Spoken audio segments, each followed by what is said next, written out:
noticed it was about to snow from the chandeliers?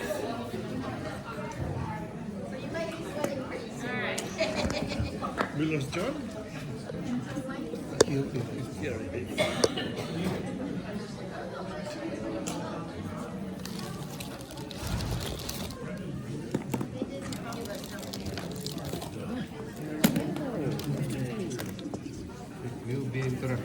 Oh, that's yours.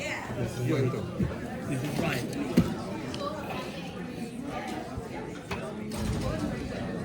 Thursday. Hey. So, did you get refreshed? Yes. Good. Are you ready for our next presentation? Yes. Are we sure? All right. Adam Shu is an enterprise organizational coach focused on enabling organizational and business agility at every level of the organization. Adam's approach to coaching is grounded in the principles of, y'all need to find better words. Socio-technical systems theory with a focus on emergent design and evolutionary change in the pursuit of joint optimization of both the social systems and the systems of work within the enterprise. Adam is also a speaker at global conferences such as Lean Caban, North America Agile Camp, Agile Alliance XP, Montreal Columbia University Coaching Conference, and a featured guest on the Agile, and not a techie person, Adam. Agile Answers podcast. Adam is also a distinguished Toastmasters. Please welcome Mr. Adam Shu.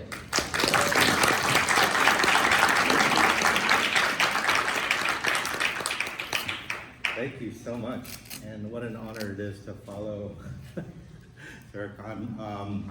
I'm very, very glad to be here today and honored to be part of today's session. And I'm going to start with, I believe in bringing joy to the work that people do by showing them the power of flow in their system of work.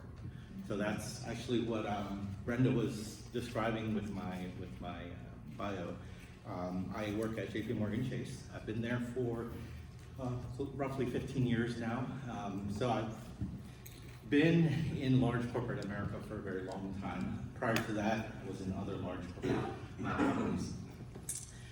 And you see the title of my talk today is Rethinking Leadership. So my first question I have for you is, let's start with the obvious, since this is a Toastmasters event. How many people here are leaders in the Toastmasters community? Just raise your hand. Okay, pretty much almost the whole room, okay? How many people are aspiring to be leaders in the Toastmaster community? The rest of you, okay? That's great. That makes sense. Now let me take it further. How many people are leaders in their work organization? Meaning you're being looked at as a leader. Okay, so you have the designation, you might be a director, you might be a manager, okay? How many people are looking to become leaders as well? Okay, right? So I asked that simple question is because we recognize that being a leader is a choice. Sometimes it is forced on us. Sometimes you have no choice. It's because you've been there long enough and they're like, your time is up, you need to be the leader now, right? But for some people, they're like, no. I'd rather just do the work, please don't give me the title. So, but there is something in this talk for you today, if you happen to be somebody on the other side who's saying, you know what, I prefer to pass on the leadership title, because it'll provide you some insights as well. So, rethinking leadership. I'm going to do something here, and I'm going to try it, and let's see how it works. There's a little bit of technical, I would say, involvement in this talk. So all of you that have iPhones, this should be a very simple task. All you do is you pull up your camera. So just turn on your camera and you point your camera at this QR code, and it should bring up a website. It'll say, do you want to open this website? You say yes. And that'll take you. Now, those of you with Android phones, I don't know what to do. I don't have an Android. I'm sure Android also has a QR code scanner. I just know for Apple, all you have to do is turn on your camera. It works great. So fantastic. Oh, so depending on the internet, yeah, it may be a little spotty. I was getting on and I had like 5G. So let's just do our best. Some of you will be able to participate, some won't, depending on your level of signal. If you need to walk up here, I'm going to keep this up for a second. If you need to walk up a little closer to scan the QR code, feel free to do that. That way I'll try to maximize the number of people who are going to be responding. So far, so good? Okay. And I'm going to give you a second option if you can't get it to work on your cell phone. If you can't get it to work on your cell phone, you'll notice that there's sticky notes and Sharpie markers at each of your tables. So if you want to participate and you can't get on your cell phone because you don't have Wi-Fi or it just doesn't work, I'm going to ask you to just write the word, and then I'm going to have some people come up and collect it. So probably going to ask maybe Brenda or Robin to kind of help just collect those of you that have to do the writing. And that's perfectly fine. So my first question here today, and thank you, some of you have already responded, so it's good to see that it's already working. How many leaders have you worked for? So when I asked the question of you, who are the leaders in the room? I saw a lot of hands go up. There's a lot of leaders in this room. So that tells me it's a very relevant topic for all of us, both in the Toastmasters community, as well as in your real life, where you go to work every day, because you're being looked at as a leader or somebody who has power and influence to help. So we see here, answers are still coming in, but there seems to be quite a mass at 6 to 10, right? So this is throughout your whole career. How many leaders have you worked for? So it is kind of getting you to kind of recall all of those previous bosses that you used to report to. Yeah, we have a question here. Yes. No. I thought it was a question. Oh no, I'm just trying to get the answer so you can respond right on your phone. Oh. That's why I did the phone. So if anybody wants to bring up the number of leaders, write it on the smaller sticky note. Each table only has the 2 large sticky notes. That's for something else. But if you're going to respond on the sticky note, just use the little small ones and bring them up. So I kind of see that the numbers have kind of slowed. Oh, there's a couple more coming in, but again, it seems like the majority is within the 6 to 10 range, and most people have either 1 to 5, and we have actually a few people that have had more than 30 managers or leaders that they've reported to. So I thought I was kind of unique in this spot myself, but it seems like that's not the case. There seems to be a lot of people. So I'll share with you a little bit. I used to be in consulting, Big 5 consulting. I used to be part of Accenture. So within that organization, you basically hop around from one manager to the next based on your project. That's why I want to share with you, and answers are still going to come in. In the 25 years that I have been working professionally, right, ever since I came out of getting my graduate degree, working in corporate America, I've had 32 direct leaders. So that's like 1.2 something leaders per year. Now it doesn't work out that way, right? Some of those leaders were just a couple of months, some were a year or 2, but I've had that many leaders that I've been exposed to, and all the different leadership styles that people, and again, all types of leaders, right? So if I were to describe the leaders that I've encountered, the leaders that I've reported to, I'm going to create a really simple graph, right? I can tell you, and it's probably representative in your experience as well, I've had some really bad leaders, I've had average leaders, average to good, and I had some really good ones that I just really trust.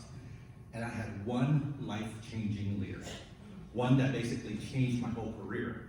And those are the ones that you every once in a while get very lucky and you run into. So how do I describe this leader? If he picked up the phone and called me and said, "Hey Adam, I want you to do this," I would drop everything I have and just go work for him. That's very inspirational, right? You want to have a leader like that actually You want that relationship. You want that. It's like, so what's so special about this one person, right? So I'm not going to talk about this one person. Instead, I'm going to give you a different story. I'm going to talk about one of my leaders that I deemed good, right? So there was three of them bad, and the rest 27 or so that were average. So the one story I want to share with you that I had a good leader was back in, I think it was 2003. I had worked for this leader for some time. So I worked for this leader for about 2 years, and he did everything to kind of help grow me as an individual. Right? So I was still a little bit young, so I was getting mentoring from this leader. I was getting moral support. I was getting one-on-one attention. I was getting a lot of good guidance, and he was steering me in the right direction to get to the next level. As a matter of fact, I got promoted twice under this leader. So I was like, this leader's fantastic, right? After working for this leader for a while, I went and worked on a different project, so I got a brand new leader. And then some time passed, this leader came back and said, hey, would you like to come work for me again? I'm on a whole different project, brand new leadership team, new people, new situation. I was like, yeah, absolutely. I've had such a great experience with this leader, it would be silly for me not to go back to this person, right? Sure, let's do that. So I went back, and through that experience, I lost my job. By the way, I'll share with you, at that time, I just got engaged, and I just bought a house. This is like, you can make this story up, but I was like, this is terrible. And I thought about it, I was like, what happened? And a lot of the things that I was experiencing didn't happen the same way. I didn't have the same experience. I didn't have the same time with this leader. I didn't get the mentoring and the advocacy that I had with him previous. So something changed. But he was the same guy that I've always known. So it really made me want to question, what happened here? Where did the leadership go? Because he's still a leader, right? His title didn't change, but something about his leadership did. So I took a look at that and I said, you know what? Let's try to understand that. I asked these two questions. What makes a leader successful? And what does successful leadership look like, right? So this is the question that I asked myself, but guess what? This is a question that's asked throughout time, right? Companies have been mulling over this question. They're always seeking the best leaders to hire into their companies, right? They want the most effective ones. They want the ones that'll inspire other people to do better. They want the ones that actually will push people out into their uncomfortable zones, right? So this is always the question. What does good leadership or successful leadership look like? And how do you get it? So I used the lens of my experience to kind of try to answer this. Obviously, I read all the books, right? So I think this is just a sliver of the books that I've read. Anybody read any of these books here? Yeah, right. These are on all of our shelves. If you're a leader, this is table stakes, right? As they call it. And if you read these books, what do you think they're going to tell you, right? It's kind of the same things that you would expect any leadership book to tell you is that, and actually I'm going to ask you that question here, so I'm not going to give it away. I'd rather you answer it. But I'm going to point out that one of these books is not like the other. One of these books is not like the other, and it's this one. I heard a yep back there. There's something special about this book. So I won't give it away, and I won't give you the secret of it. It is a little bit of a history lesson. So there's a good part of this book that goes over a lot of the history of different leaders out there in the world. My favorite part of this book is the first two chapters and the last two chapters. So if you need a quick read and you can't go through all the history, I'm giving you a shortcut. Read the first two chapters, read the last two, and you are good to go. As a matter of fact, I do a lot of Audible because I have a long drive every day, 45 minutes to an hour. So I listen to books, I consume my books through listening. And I have this book on loop every day. So it's on default. Every day it's chapters 9 and 10. And the message that I get from this book is amazing. So I want to share one of the key points with you because there's a lot, but I want to share at least one. So before I do that, I want to introduce this term, and I think most people have heard this word before. It's dissonance. Oh, you have a question here? Yes, I can't see the screen. Oh, I'm What's the looking. name of that book? Oh, sorry, I apologize. Yes, it's Leaders, Myth, and Reality by Stanley McChrystal. General Stanley McChrystal, he kind of led the Armed Forces Coalition to kind of during the wars back in the 90s, and he wrote a separate book. It was called Team of Teams, but he's been doing a lot of books more on leadership, and this one really I think threw me for a loop. So the name of the book is Leaders, Myth, and Reality. And but before I go into it, I want to introduce this word dissonance, right? So some of you probably have used this word before, but I do want to show the definition of it. Dissonance, a tension or clash resulting in a combination of two disharmonious or unsuitable elements. So it's basically when we have ideas that clash, right? So I was talking about conflict, right? We have incongruency of ideas, right, that occur. So what I'm going to introduce to you is a different way of looking at leadership that may be incongruent with what you believe or what you've been taught. So what I'm asking you to do is go into what we call beginner's mind, because a lot of us have been through the MBA programs, have read all of those books I was showing you, have experienced it ourselves. But in order to kind of be open to new ideas, I'm going to create some dissonance in your mind and really challenge you on the idea of what leadership is. Okay? So now I want to go back to the poll again, right? So I want to ask you this very simple question. A leader is. So all you have to do is finish the sentence. A leader is. So just type in your response in your cell phone. How many people still need the code up? You still need the code up? We can go backwards so you can get to it. So you can scan it again. By the way, if you did scan it earlier, it should remain in your web browser, so you can just pull it back up. But if you need to scan it again, go ahead and scan it. And then once it pops up, you can respond back to leadership is. Help me finish that sentence. Leadership is. And again, if you're not using your cell phone, just write it down, bring it up to me, and I'll have it up here with me. Give me a moment to do that.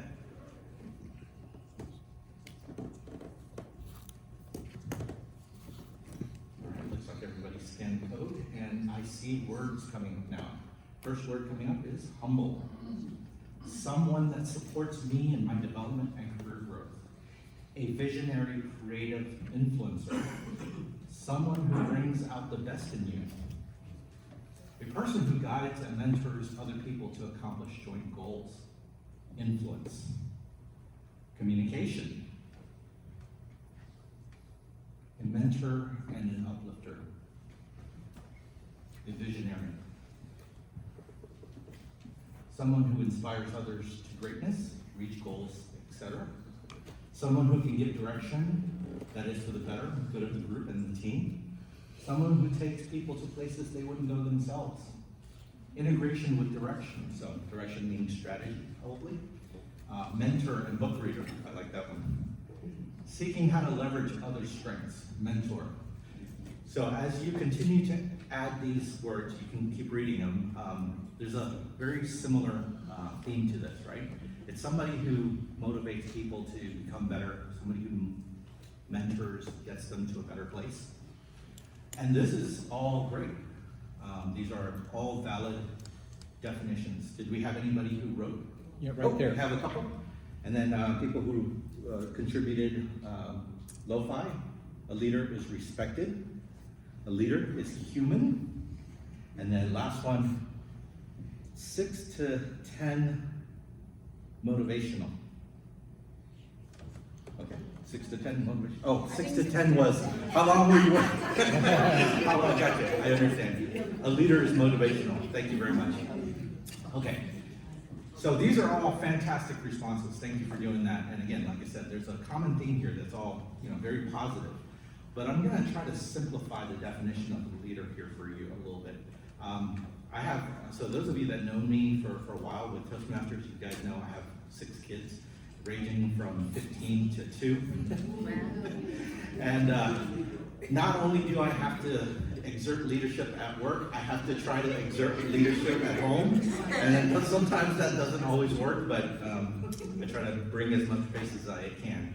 But right now, I didn't realize how much I love the 2-year-old phase until you go through it time and time again. It is the best phase and the worst phase at the exact same time, right? Those of you that had kids, you know exactly what I'm talking about, because the cutest words just come spilling out of their mouth, and they frustrate you because sometimes they don't follow logic to get what they want.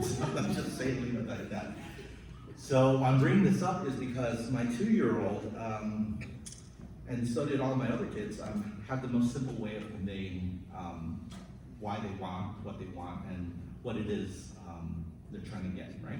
So my 2-year-old says to me pretty much every day, Daddy, I love you. So that makes you just harden up, right? I was like, that's fantastic. So sometimes I kind of try to get her to talk more. I'm like, so why do you love me, Amy? Why do you love me? And her response was, because you give me ham. Now, again, that's not complicated at all. It's, you give me something I need. Ham, I love ham. I love you because you give me ham, right? Very simple. So I'm going to give you a very simplistic definition of what a leader is. So again, a lot of these are great. Some of them are very long, but I'm going to give you another idea of what a leader is. A leader is, and I have to click over manually. A leader is someone who has followers. A leader is someone who has followers. So, anybody disagree with that definition of what a leader is? Think about leaders. Think about who you might call a leader. Anybody have a problem with that? But there are followers who can be leaders. And they don't have followers, but they are contributing through their leadership traits to the team. So they are leaders, but they don't explicitly have followers. That's a good point. There are some people who don't have followers, but they influence, they show leadership traits. Okay, that's a good one. Anybody else have a problem with this definition? This is very simple, right? It's just saying, if you're a leader, you have followers. Anybody else have anything kind of like, that doesn't sit well with me? What doesn't sit well for me is that leader be moving them in the right direction or in any direction. Ooh. So Can there's you be a little bit more specific? There's no purpose, there's no, that could be some, Or there is a purpose and it's a negative purpose, like gang leaders. Right. So it's for a bad purpose, right? Now here's an interesting part. I didn't say good leader. I said a leader. In our world, there are people who are recognized as leaders for good or for bad, right? And just even think through history, right? There are people that have been identified as leaders, good or bad, and they have followers. He does have followers. It's kind of scary. It's kind of scary, yeah. So this is one of the things that I think people tend to do is they associate automatically, and that's why I asked you the question, a leader is. And think about all the great responses you guys gave me. Somebody who's inspirational, somebody who mentors, so all positive. But nobody wrote down anything like they start gang fights, right? So there's an attribution happening here with this definition of the word leader and leadership, right? We tend to think that leadership is always about the positive aspect. But again, that's why I'm using this definition. It doesn't judge if you're good or bad. It just says a leader has followers, right? Very simple. So I'm starting the dissonance in your head about this because we do have leaders in our world that may not have good purposes in mind, but they are recognized as leaders. So let's then kind of peel back the onion even more. People follow because, right? If people will follow leaders, either good or bad, why do people follow them? People follow because, help me finish that sentence. people follow because maybe that. You asked me to turn my phone off, so.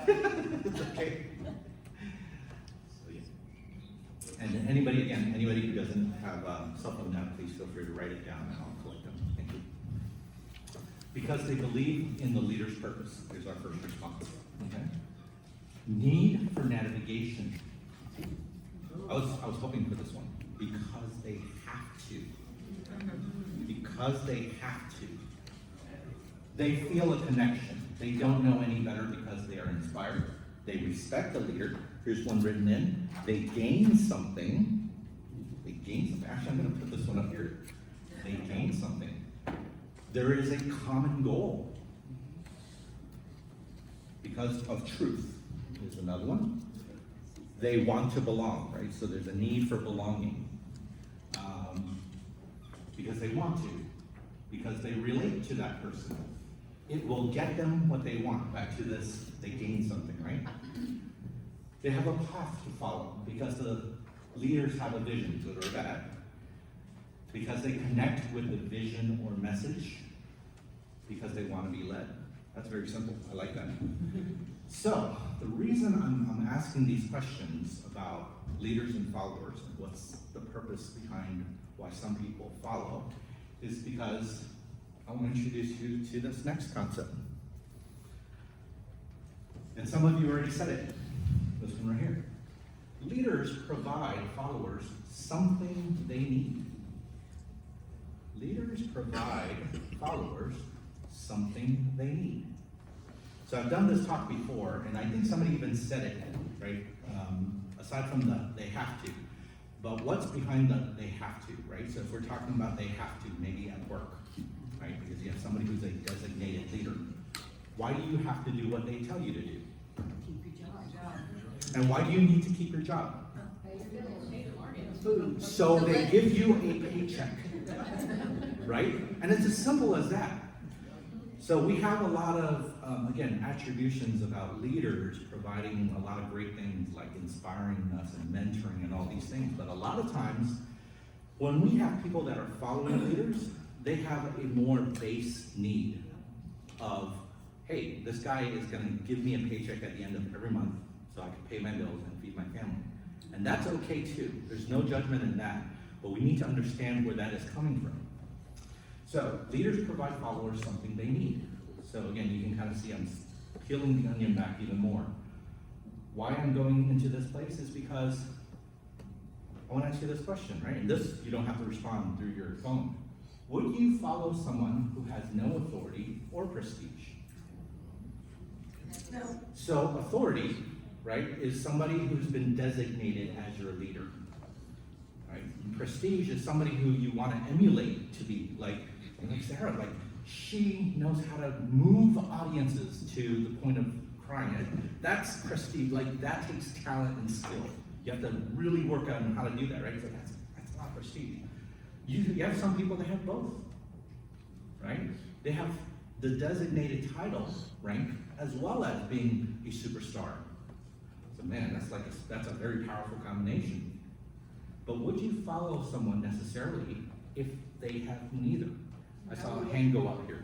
Wow, you're not sharing the same brain, so I was gonna ask that. In organizations, you have people who have titles, who are impediments to getting the job done, and you have other people who don't have titles, but they know. Thank you.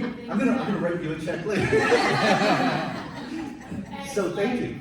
The organization, the people, in the office, they're like going this way, and, the person with the title is like, why doesn't anybody come over here?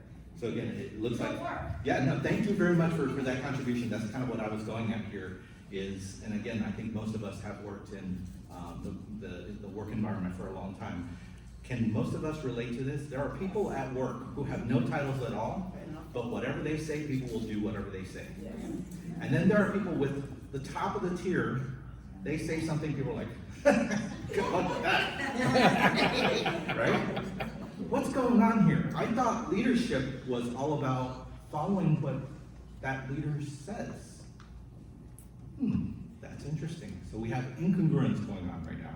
We have dissonance about if we're supposed to be a leader, you should have people follow what you do and what you say. But clearly, we have cases here, and I'm seeing in the room, people are like, yep, that happens at work too. As a matter of fact, it probably even happens within our Toastmasters community, right? So I'll share with you a little story of why I participate in organizations like Toastmasters and PMI, anything that doesn't pay money. Because I've been with you guys for a long time. I've disappeared, but I'm still around. My personal reason why I joined volunteer groups is because it's a fantastic way to actually work on this thing called leadership. Because if you can inspire and influence and motivate people to do things who aren't getting paid, can you imagine what could happen if you are getting paid for doing that job, right? So I'm a lot of times I leverage that opportunity. So think about it, like a lot of you here raised your hand and said, hey, I'm a leader within Toastmasters. That means you're probably, and again, I apologize if some of these roles are older, but like area governors, division governors, district governors, right? Why do we do all that? That's a lot of time away from our families to just do free work, run conferences, and then not get paid. Because what are you getting from that? Passion, yeah. Satisfaction. Experience. Experience, but let's just get to the root of it. What is that carrot that you're chasing? You feel Money. like a value add. You feel like a value add. You feel like somebody valued? What's that 3-letter word that we all want to get at the end of our names? DTM. But once you got it. But yeah, you're absolutely right. There's people that have 5 or 6 DTMs, right? And that's like, wow, that's incredible. But there is a purpose here, right? Yes, I'll go run a area contest on a Saturday at a public library with 5 people. Yes, that happens. And nobody's getting paid for it, right? But I'm going to do it. I'm going to be very happy about it because this is the path to get me to the next level in my leadership as a Toastmaster, right? So there's a purpose behind it. So I'm asking you this question to kind of let it ruminate a little bit as I continue. But again, would you follow somebody who has no authority, again, but not higher up than you, and they have really no prestige? So you don't have to answer now, but keep that in the back of your head. We're going to get into a little bit of an activity. So at every table, I've given you 2 sheets of paper, so 2 white sheets of paper. So I'm hoping that each table has enough people, and it looks like you do. And I apologize if you're in a table that's smaller. If you want to join a table to kind of be part of a bigger table, you can. What I'm going to ask you to do is take the 2 sheets of paper, and I'm going to ask each table to basically come up with somebody you want to represent as a leader. So in this example, I gave you George Washington, right? You ask kids, hey, what's a leader? The first word that comes out of their mouth, George Washington, first president, right? I want you to write the name on the big sticky note, right? So I want 2 leaders at each table. And my request for you is when you name the 2 leaders, just write the name down, make them from different worlds. So somebody can be a leader in politics, somebody can be a leader in medicine, somebody can be a leader in sports, somebody can be a leader in civic law, whatever. Make them from different worlds, right? And while you do that, when you're deciding which leader it is, please do me a favor, just kind of roundabout. What's the time and place of that leader? So for my example, I have George Washington, 1776, right, during the Revolutionary War. In Yorktown, that's where we won the battle for America, right? So that's one leader, but you would have 2 leaders, so 1 for each sheet of paper. So you can kind of divvy your table up, so 3 people can have a leader, 3 people can have another. I'll give you a couple of minutes to do that. Go ahead.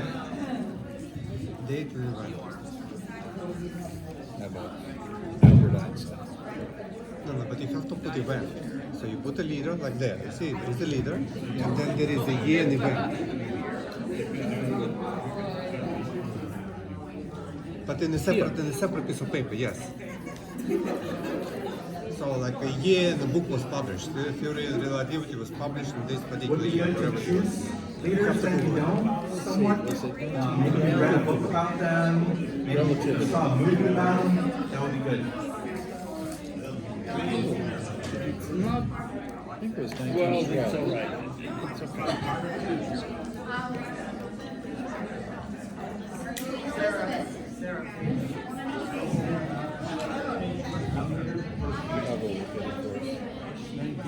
I think it was that. Okay, we read it right now. We keep it. He's won there were 4 things, but he did it at the same 1905. 5. Yeah, that's right. That was the first Russian Revolution. First Russian Revolution. Any takers need any help? If you need help, just raise your hand, I'll come clarify any questions. Against the Tsar. So, Bill Gates, what will we put there? So when Microsoft was published first time, Microsoft? Windows, yes, first Windows. 68? I do not admire Bill Gates so much for Okay, so Microsoft. For his foundation. But you have to So do with just it to right. clarify again, there should be two leaders per table. So each table should have two Windows names, operating not just system, one, so- but two names. One leader on one sheet of paper. 1985. One leader on another sheet of paper. 1985, Windows 1.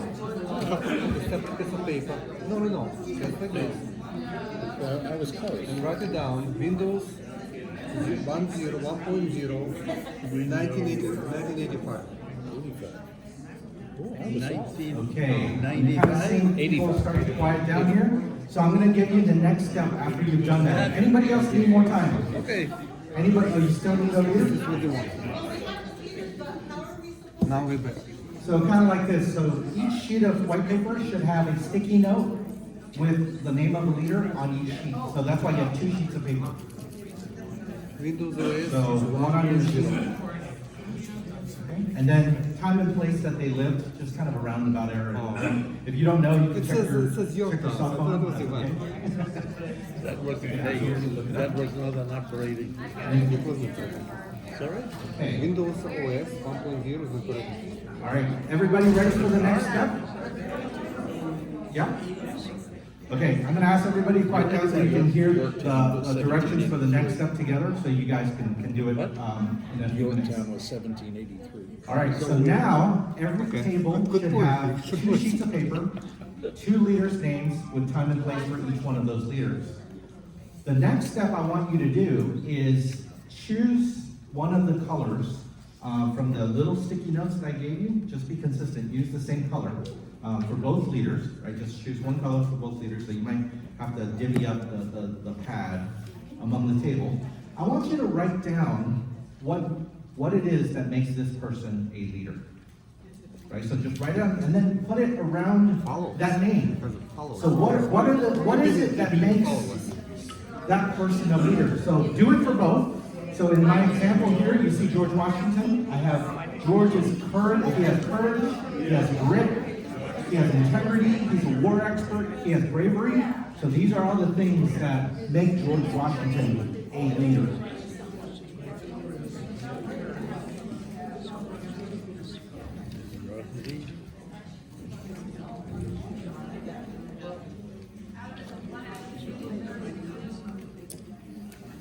Close the button.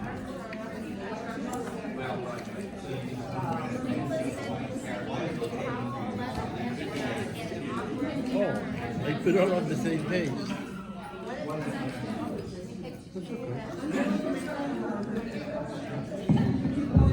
So the question was asked, how many attributes can you put on each sticky? 1 attribute per sticky. Oh, it has to be one attribute per sticky. It is Just make sure you use the same color. because at the end you're gonna see how many You're just using attributes match. sticky notes. Oh. Why? They already got the point.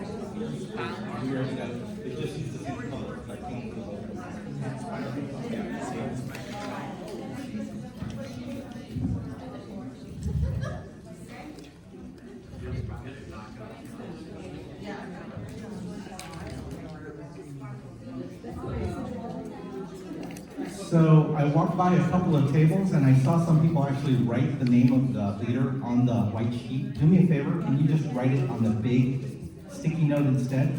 There's a reason for that, so make sure if you wrote the name on the paper itself, just put it on the sticky note.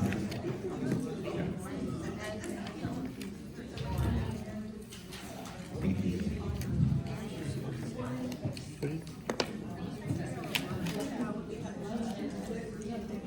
Okay, fantastic. Oh, I was saying use the same color. So use all green for this one. We have to use all green? John next to him. Okay. Just leave it. That way you guys will just switch the next round. Just leave it the way it is. Leave it. Okay. So I'm looking around at the tables. I see a lot of little sticky notes around the leader's name. So let me get an example here. So can you pick up yours and read to the room? And guys, I'm going to have this gentleman over here read to the room the leader and why that leader is considered a leader. Go ahead. So we had USA President John Kennedy, his ability to inspire and make people reach for greatness, the visionary. Kennedy could relate to people. He was smart. He was for all people.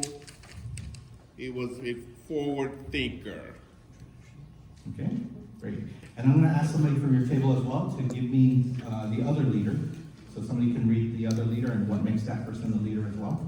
Greta Thunberg, she is a climate change activist, humanitarian, born leader, courageous, passionate, followers support her, selfless energy. Okay, great. So they chose somebody from history and somebody who's actually sailing back to Sweden right now, right?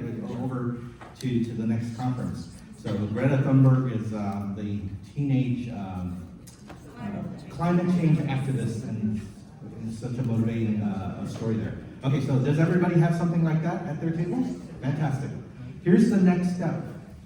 Using the other color sticky note, I want you to put yourself in the shoes of a follower at that time, right? So for George Washington back in Yorktown, 1776, why are those followers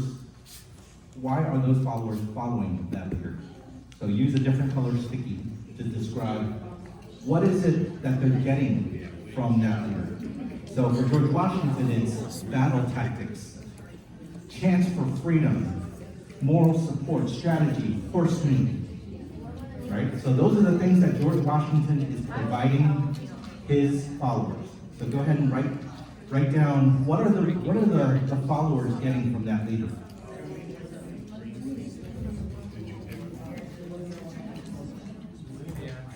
Just make sure you use a different color sticky note.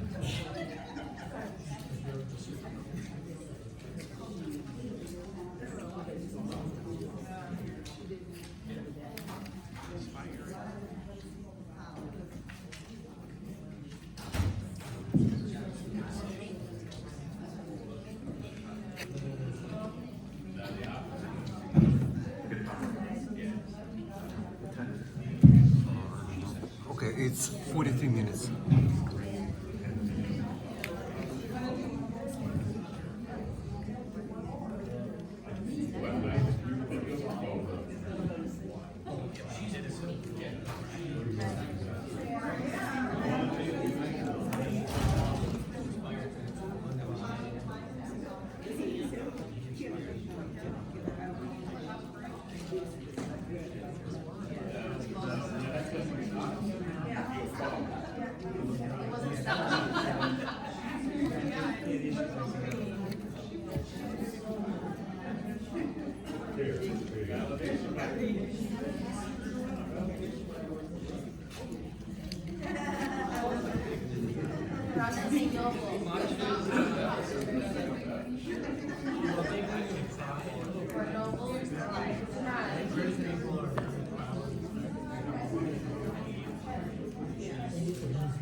All right, any tables need a little bit more time? Any tables need more time? Okay, back there. Okay, a little bit more. I'll give you another 2 minutes to wrap up. Just two more minutes.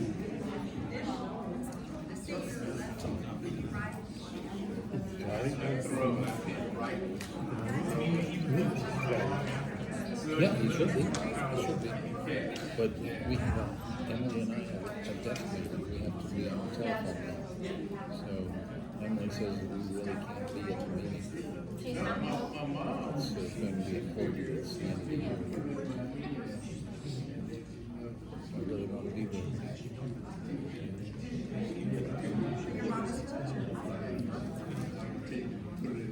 You should have a good meeting because if the new people should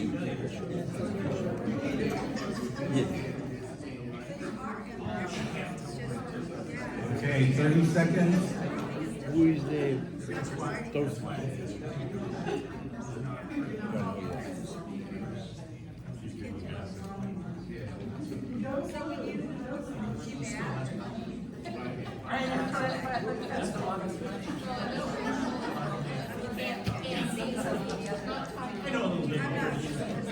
Okay, so I'm gonna call time here.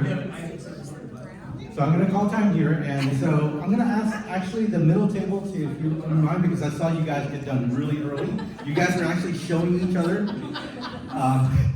Can you share with me the leader's name as well as what are the reasons the followers are following that particular leader for both? Go ahead. Queen Elizabeth, Uh-huh. and people follow her to preserve culture out of respect, stability, pride, aspiration, and humility. Okay, great, thank you. Oh, what about the other leader? Neil Armstrong, breaking barriers, moving beyond fear, global leader, non-political, providing pride to the Americans, and I said, make small things matter. Make small things matter. Great. So fantastic. And I'm assuming for all of you, you guys had something similar for each one of your leaders that you chose and the reasons behind why the followers follow them as a leader. So I'm going to ask you a quick moment. Just take a look at both leaders and what you wrote down. Do you see a lot of similarities? Did you actually have repeats? Do me a favor, actually mark down, like just put a little star on anything that you saw as little repeats. Just put a star on on either one, either if it's because this is what that leadership displays, or this is something that's similar to the same leader over there, of why that follower follows them.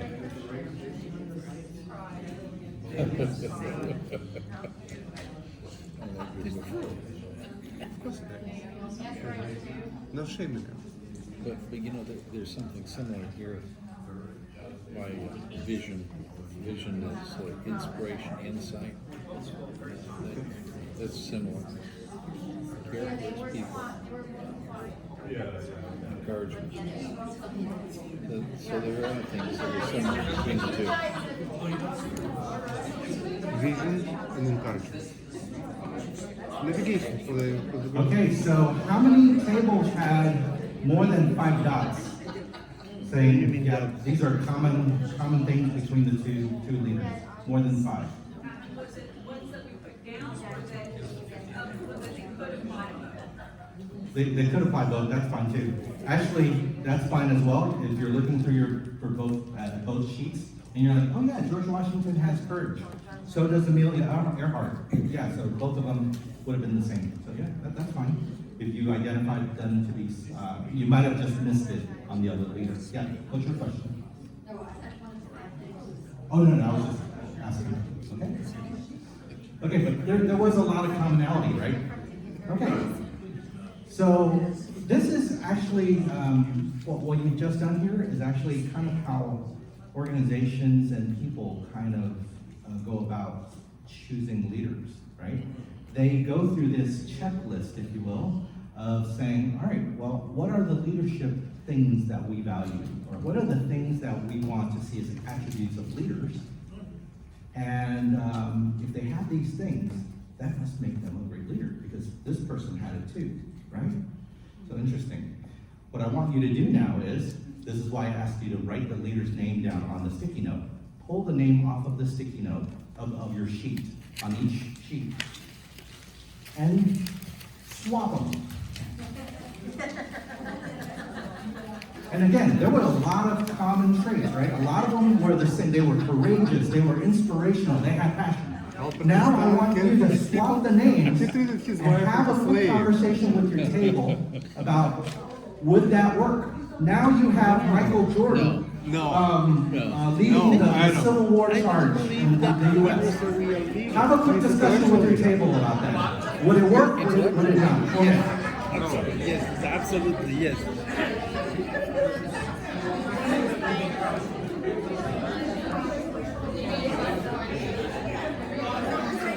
But these two guys don't have very much in common. That's true, that's quite different. Right? But you know, what applies to Einstein applies to Gates. Yeah, they have something common, yeah, like the vision and Vision, yes. vision, but not care for the people. Einstein, he didn't care for his family. He was in his own world.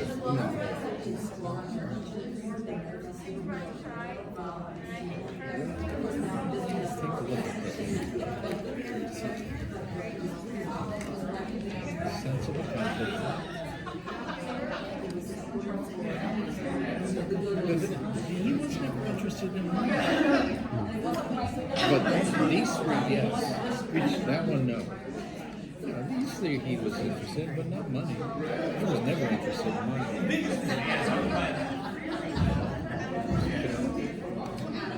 Generosity. He was generous with his time. Vision. Care for his people, yes. Although he turned down to be the first prime minister of Israel. They offered it to him, and he turned it down. He understood his abilities. He was not a politician. True. He was, if it's, no, it's before he got sick. No.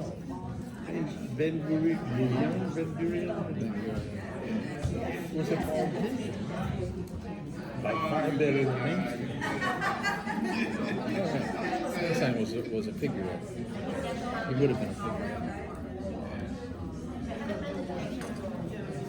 Okay. I know you guys could probably keep talking about this all day long. And I hear a lot of laughter because this exercise is meant to do that, because it's a little bit preposterous or funny. But I'm gonna maybe ask the first question. Maybe this is the easier one. Did anybody have a swap where they're like, oh no, this is perfect? No. Absolutely, Michael Jordan can bake bunny cakes for the world. If you had one, can you share what your swap was and why would that work out? Can you share the two leaders and what the swap was? We had Martin Luther King Jr.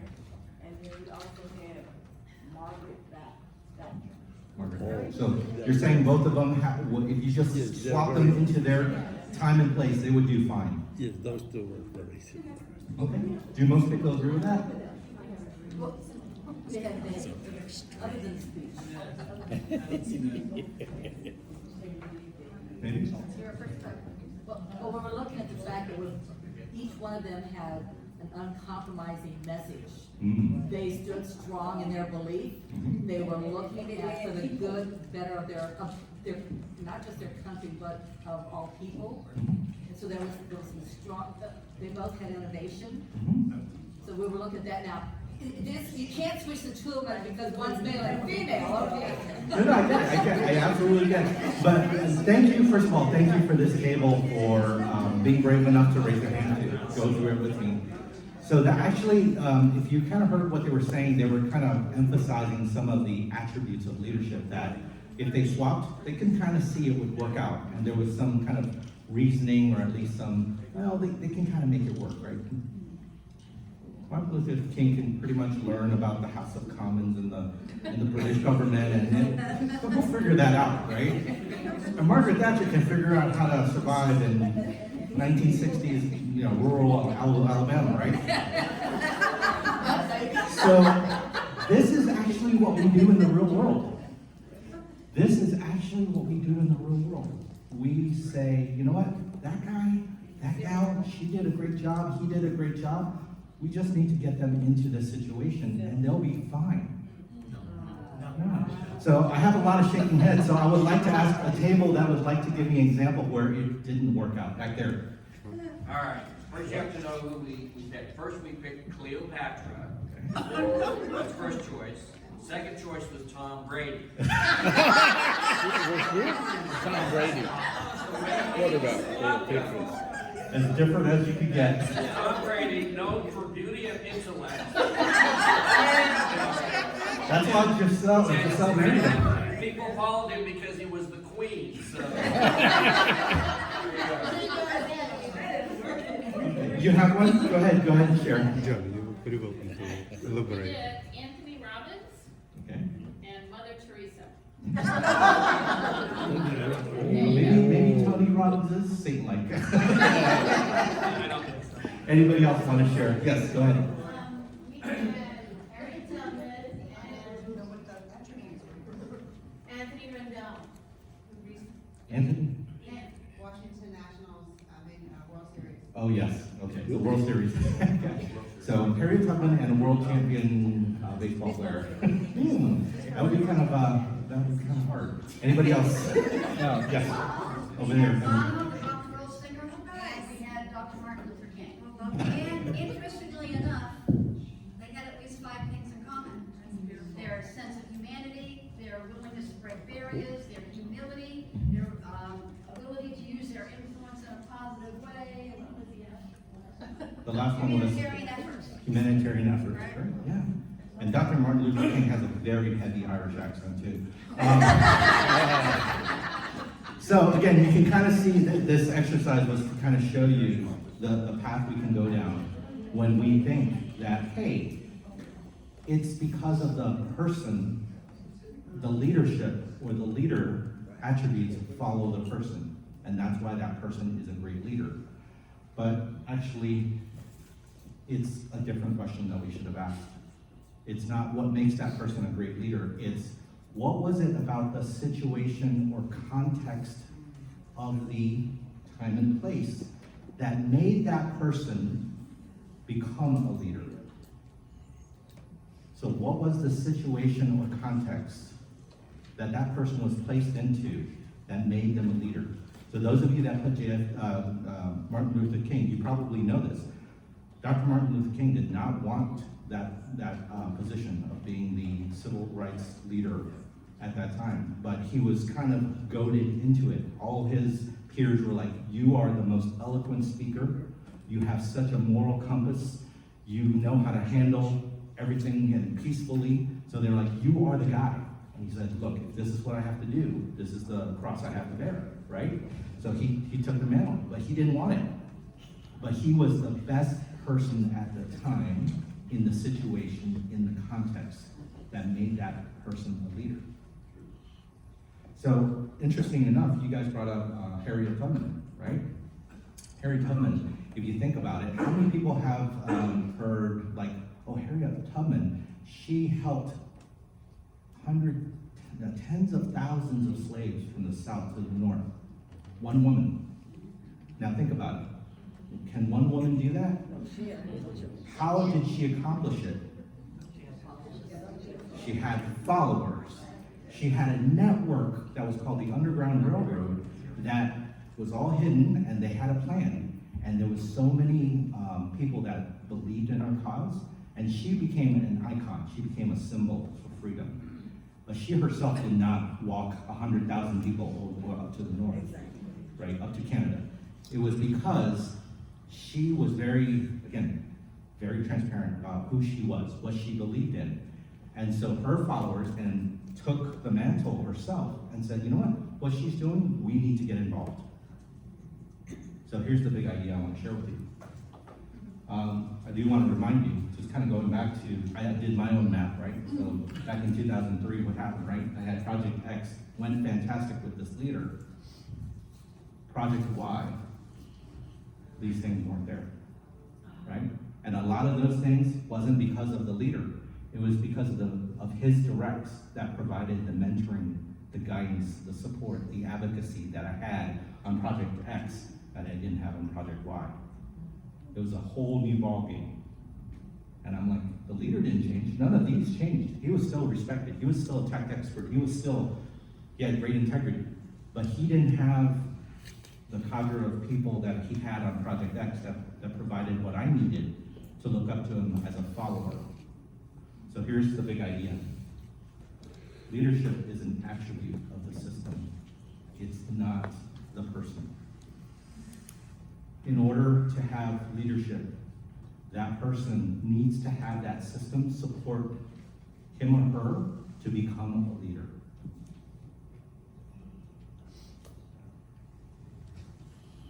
So this is the dissonant message, because too often we look to what they call the great man myth.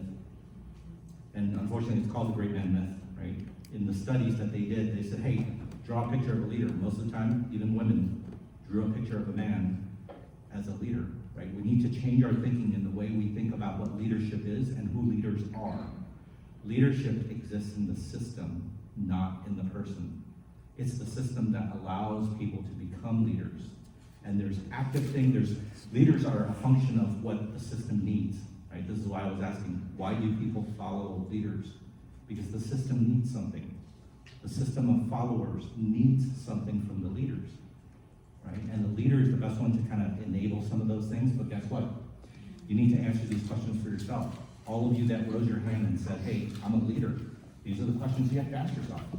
Can you name your followers today? And if you have followers, what are you providing them? And here's the toughest question.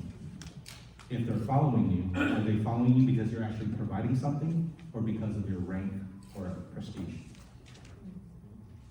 Because we know how this one works. It doesn't work very well. Back to that table's example. That person has a title. Nobody listens to what they say. Just because they have a rank doesn't mean anything. Instead, we're going to go find the guy that actually empathizes with our problems and actually will help. Right? So, here's the last big idea. Followership is very powerful too. Followership is also an attribute of the system that enables leadership. So this message is not just to the leaders in this room, but also the people who are doing the following as well. There's a concept of reverse accountability, right? So a lot of times when we ask people, why do we need leaders? Because they hold people accountable. It needs to work the other way around. Not that leaders are holding followers accountable. Followers need to hold the leaders accountable for their actions. So it's reverse accountability. If I'm gonna follow you, you need to do what you said, and you have to be congruent with why I'm following you, right? So it's the other way around in this model. So, those are the ideas I want to share with you. Any questions? Can you go back 2 slides? Sure. No, first, okay, thank you. Yeah. You need to take a picture. So, I want to end with this. Those of you that are followers or leaders, I want you now to use this new lens, going back to wherever you are, even if it's here in the Toastmaster community, back to your workplace, back to your family, right? Many of you are leaders in your family, right? And it's really hard because we have a lot of different dynamics in our family, just like at work, right? Ask yourself these 3 questions again. Why are people following you? Can you name your followers? What are you providing these followers? Are you nurturing what they need? And really be honest with yourself about if they're following you for some other purpose other than fulfilling their needs. And the last question for you is one word to describe the session. Thank you very much.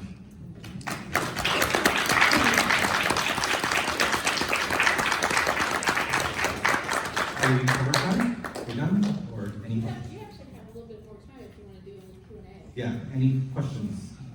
Just let me know if I'm out of time. Any questions for me? Yes? We need so many leaders that they really have humanitarian effort, they helped others because of their integrities. They were leaders. Then it comes to my mind what I saw, leader, people trust. I give example of Iran, the country where I live. 79, we had revolution, we had leader. People trust to those leaders. And as soon as they came to power, so it brings conflict to my mind when I see Mother Teresa, Martin Luther King, as opposed to what is happening in our world. Yeah, absolutely. Absolutely. So it speaks to that. So yeah, thank you very much for adding that comment, because That's actually what's happening, right? Well- we see some examples of people that are putting people in a leadership position, yet they're not congruent with what the followerships have put them there for, right? Al Capone was a leader. Yeah, Al Capone was a leader. So was Hitler. Yeah, there were a lot of really egregious leaders in the world in our history. But again, they had followers, and they fulfilled some need, right? Somebody said, I identify with what this person is spouting out on the news or whatever, right? So that becomes a very powerful idea about followership and leadership. Yes? Could you address how this applies in corporate America specifically when it's really about making a business profitable so that there can be followers that get the paychecks and etc.? So I can answer it very specifically and then broadly. I'll give you very specific to my context, right? So how many, just out of curiosity, how many people here are in IT or IT professional services? So those of you that have your hands up probably very familiar with the term agile, right? So that's kind of the world I live in. And right now, the corporate world is actually being turned upside down because there's this thing called agile. That's this thing called agile, right? Agile is so let me, without going too much into it, agile is a way of working that's supposed to help deliver what the customer needs faster, right? And through short periods of time rather than long periods of time. That's the big concept. However, what it's actually done in the corporate world, it's kind of really disrupted the concept of what leadership is. So much to the fact that people are actually now calling themselves servant leaders. What's a servant leader, right? It's kind of it's almost contradictory. You're a servant, yet you're a leader. So, well, what is all that? So, this is why it's so hard, especially in the corporate world, I feel. Whenever you throw in yet another framework or another idea, so it's almost very similar to what Sarah was saying, which is you put something that exists there before and you just bring in another ology, right? Call it agile, call it whatever you want. You disrupt the way that the system works today. And actually that's where my specialty is. We're saying don't do that. One, it's very disrespectful to the people who've been working there for many, many years that know how to get work done. It's not pretty, but work does get done. You don't just come in and slap a new ology on top of it and says, hey, you're no longer so-and-so, you're a new role. You're no longer a blah, blah, blah, you're this, you're that, whatever. And this is the way we want you to work now. And it changes the whole world and disrupts everything, right? That's not leadership. Leadership begins with, hey, let's empathize with what's happening here. Let's understand the pain. Let's figure out where's our dissatisfaction with the process today. Let's have a conversation about it, right? So does that answer your question? That's really kind of what's been happening in the corporate world is there's been a lot of, bring on Agile, bring in OKR, bring in any new concept where they're like, oh, new shiny thing, right? And the leadership is not happening, or it's not being allowed to happen because the system of work is already there. Leadership comes from the ground up too. The people who do the work know the work best. So if you're gonna come in and say, hey, this is how you're gonna do it, maybe ask those people who are doing it already, how do you do it, right? So it's a spirit of collaboration is what's needed, and the traditional framework of business has been top down. Just slap something new right on top, right? And again, this is where I think a lot of companies are starting to wake up to that fact is we've been doing it this way for a long time, and it's very painful. And this is why there's been such a desire to move to something more of a modern way of working, which is, hey, we're a system of people. Don't forget the people in here. Don't just give us processes. Yeah. Yes. I was just curious if, you know, and this goes to some of the points about bad leaders, if you've ever done a similar exercise after following a bad leader and kind of taken stock and say, what is this saying about me and the other followers of this person that we're following a despot or a terrible leader into a place we don't want? So yeah, actually, usually the message comes from the system that let's bad leaders know that they're bad, like, so you see it on the news right now, right? There's protests going on, there's frustration in the world, right? And we see that even in the corporate world, where people are unhappy, and when they do their end of year surveys, it's pretty obvious, right? So you get your information from the system, right? And if you want to be a leader, you would listen to your system and figure out what can we do to actually hear what they're saying, and how do we get them to help solve the problem, not just come in with a new idea and clobber everybody. So my time is up, but thank you very much for the questions. I really appreciate my time. Thank you.